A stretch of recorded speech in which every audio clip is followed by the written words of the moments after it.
যুক্তরাষ্ট্রে সারা পৃথিবীর বিভিন্ন দেশের সরকার ট্রেজারি বন্ড কেনে এবং এই ট্রেজারি বন্ডের মাধ্যমে যুক্তরাষ্ট্রের অর্থনীতি অনেকটা পরিচালিত হয়। সেটা কীরকম আপনাদেরকে বোঝায়, সেটা হলো বাংলাদেশ সরকারও কিন্তু যুক্তরাষ্ট্র থেকে ট্রেজারি বন্ড কেনে এবং যুক্তরাষ্ট্রের যে ট্রেজারি ডিপার্টমেন্ট, তাদের কয়েক ধরনের বন্ড রয়েছে। একটা হচ্ছে ট্রেজারি বিল, এটা খুব স্বল্প মেয়াদি। আরেকটা হচ্ছে ট্রেজারি নোট, এটাও একটু মধ্যম মেয়াদি। আরেকটা হলো ট্রেজারি বন্ড। এছাড়াও আরও দুই ধরনের ট্রেজারি রয়েছে। আরেকটা হচ্ছে ট্রেজারি ইনফ্লেশন সিকিউরিটি, অর্থাৎ যখন মুদ্রাস্ফীতি হয় তার সাথে অ্যাডজাস্ট করা হয়। আরেকটা রয়েছে ফ্লোটিং বিল, এটা হচ্ছে আপনার সুদের হারের সাথে অ্যাডজাস্ট করা হয়।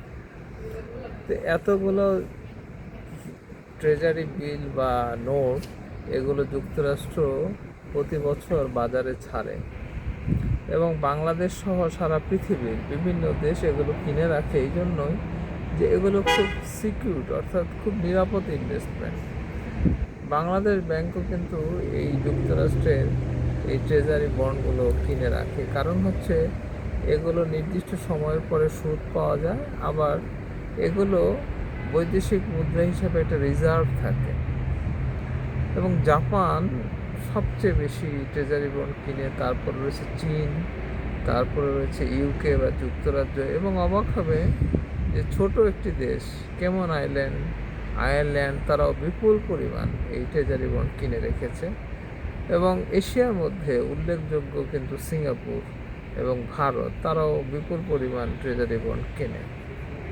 এই ট্রেজারি বন্ডগুলো কিভাবে চলে, সেটি হলো যুক্তরাষ্ট্র আসলে একটি ঋণপত্র দেয় এবং এই যুক্তরাষ্ট্রের যে অর্থনীতির কর্মকাণ্ড, সরকারি অবকাঠামো, স্বাস্থ্যসেবা, এই খাতগুলোতে তারা ব্যয় করে। কিন্তু কথা হচ্ছে যে যুক্তরাষ্ট্র এত টাকা এই যে ঋণ নেয়, আবার সেগুলো কিভাবে সুদে আসলে দেয়। যুক্তরাষ্ট্র যেটা করে, প্রতি বছর নতুন নতুন ট্রেজারি বিল ছাড়ে, অর্থাৎ নতুন করে আবার ট্রেজারি বিল ছাড়ে, সেটা থেকে আবার যে পয়সা আসে সেটা থেকেও দেয় এবং বিভিন্ন আয় থেকে দেয়।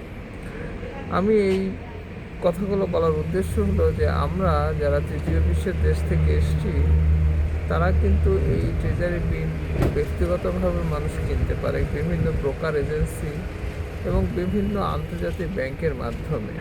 এবং যুক্তরাষ্ট্রের ভিতরে যারা নাগরিক রয়েছেন, তারাও এই ট্রেজারি বিলগুলো কিনতে পারেন, অনলাইনের মাধ্যমে কিনতে পারেন। আর বিদেশিরা যদি কিনেন, তাহলে কোনো এজেন্সির মাধ্যমে কিনতে হয় এবং কোনো একটা ব্যাংকের মাধ্যমে কিনতে হয়, যারা এইগুলো লেনদেন করেন। আরেকটি মজার ব্যাপার হচ্ছে যে এই ট্রেজারি ডিপার্টমেন্ট অনেক সময় তারাও কিনে নেয়, যে জিনিসটা তারা ছাড়লো যুক্তরাষ্ট্রের ট্রেজারি ডিপার্টমেন্ট, তারা এগুলো ব্যাক নেয় এবং এটা খুব নিরাপদ ইনভেস্টমেন্ট, যে কোনো সময় এগুলো বিক্রি করা যায়। এই কারণে ট্রেজারি বিলের প্রতি সবারই আগ্রহ রয়েছে। এটি এমন একটা বিষয় যে যে কোনো সময় যদি আপনি এটাকে টাকায় ডাইভার্ট করতে চান, আপনি করতে পারবেন। তাই ট্রেজারি বিল সংক্রান্ত যে কোনো বিষয় যদি জানতে চান, আমি পরবর্তীতে আপনাদেরকে জানাবো এবং এই বিষয়ে আমার ব্যক্তিগতভাবে কিছু অভিজ্ঞতা রয়েছে।